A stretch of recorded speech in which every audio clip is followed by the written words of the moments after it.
Death and life are in the power of the tongue, and they that love it shall eat the fruit thereof.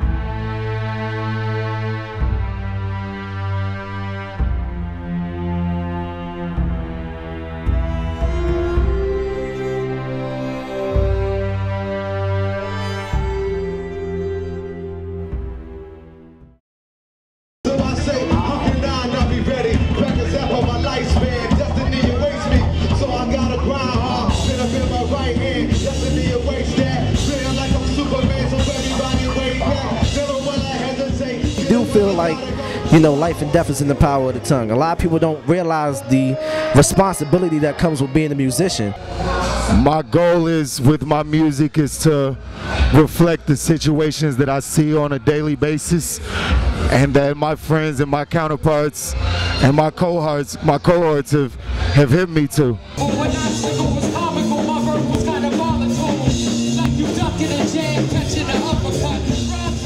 Nowadays, there's just so much more negativity out there, and if you look at the correlation between Black America and hip-hop, where as much negativity as has been in hip-hop, there's been so much more negativity in Black America.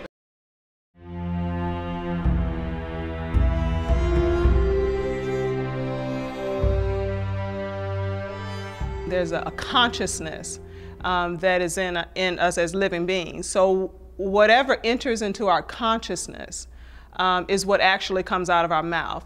So you can tell what a person has been encountering and seeing and hearing and engaging and associating with based on what they're saying out of their mouth. Again, every generation has been influenced by music. It is, see, there's something with the combination of music and words that make it extremely powerful.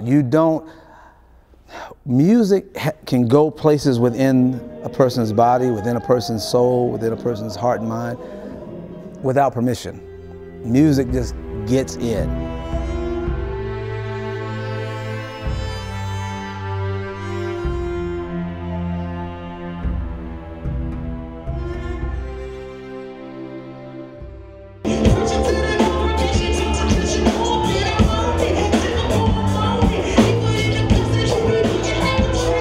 You know, right now we live in an age where everybody gets so caught up into the beat and the instrumental, the whole 9 yards in regards to that. But as far as actually, you know, listening to what people have to say in regards to the lyrics that they're speaking, everything like that, it can go from one direction to the next. At the end of the day, it's art. Music is a form of art, and art is a form of life. So if you really see it from that perspective, then you'll be able to hopefully catch on to the symbolism and see the importance that it's not just words, that this is like literally real life that people are talking. Whether we like it or not, we're role models. So if you're out here and you're putting out negativity in your music, then the people that's hearing it, if they're not of a stable mind or they're balanced in life, they'll take that to heart and think that's okay. From heaven above with wisdom, power, and love, our God is an awesome God. Our God is an awesome God. He reigns from heaven above with wisdom, power, and love. Well, music, just like everything else, was originally created by God, Almighty God. So He is the creator of all things. And I think if we keep that in the forefront of our minds, it will help us to understand when we see something that doesn't seem right or seems off from what's authentic. Ill in the body, but I press on. Rejected by my friends, but I move on. No money in my pockets, but I weather the storm. Because He sees me, saw through me, He knew me. I think it goes back to the intention of words. Words have an intention, and they always have an intention, and they're designed to create, they're designed to produce. Words are unto perception, and what that means is it causes us to see something. And so if we're going to consider the power of words, we have to go back to the original intention of words. If I say to you, big white cat, you're not seeing B-I-G-W-H-I-T-E-C-A-T, you're seeing some kind of an image.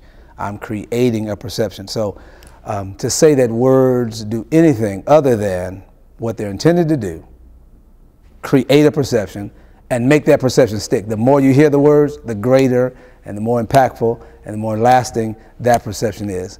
And I think words are some of the most, let me say it this way, they are the most powerful force in the universe.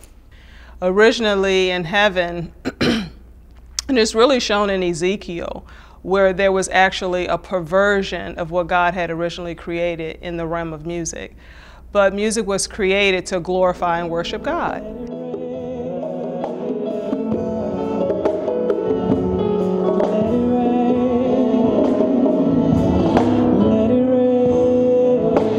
Soul is designed to be fashioned and influenced by sounds, by words, the soul of man. So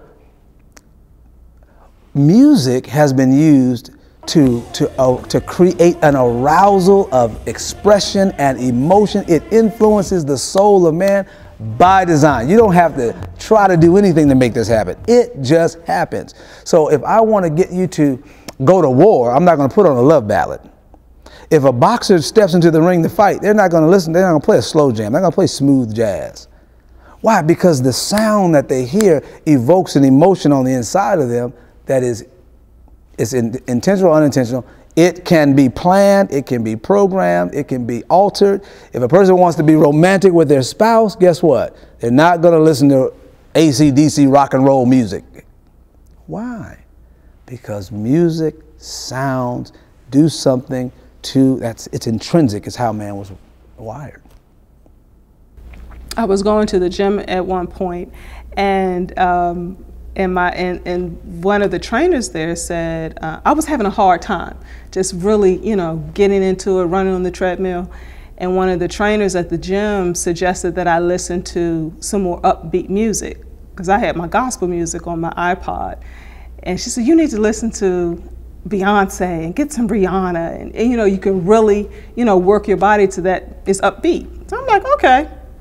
So I get it, and I mean, for the next couple of weeks, I'm like flying on the treadmill. I mean, my body is moving, right? I mean, it's just great. Everything's working. But then all of a sudden, I notice I'm single and I'm in the car, and all of a sudden, I'm starting to have thoughts of, I wonder, let me call this guy, and maybe I should do this, and just thinking differently, looking for different types of music on the radio other than the gospel music I was used to listening to.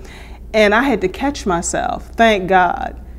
Why? What is motivating me now to reach out for something that I wasn't reaching out to before? Because I had been taking in some things in my ear in a gateway that was now causing me to have an appetite for something that I didn't have before. It was leading me to a place to cause destruction. Death and life are in the power of the tongue, and they that love it, let's underline it, shall eat the fruit, shall experience the results, that's how we would say it today, of either death or life.